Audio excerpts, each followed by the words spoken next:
आता आपण जाणून घेणार आहोत अंबाजी टेकडी गिरनारबद्दल।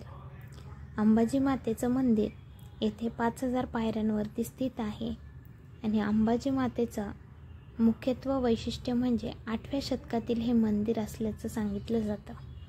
15व्या शतकात याची पुनर्बांधणी करण्यात आलेली होती। मातेच्या शरीराचे भाग झाल्यानंतर मातेचं हृदय या ठिकाणी पडलेलं आहे। मातेला अंबाजी माता अशा नावाने संबोधले जाते। येथे उत्सवही देवीचे नवरात्रीचे साजरे केले जातात। देवीविषयी अनेक आख्यायिका सांगितली जाते।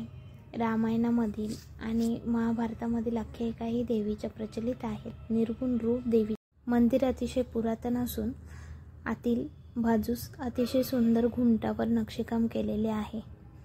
चित्रीकरण अलाउड नाही म्हणून ते दाखवता आले नाही। प्रत्यक्ष जाऊन त्याचा अनुभव घ्यावा। जय अंबे, जय जगदंबे।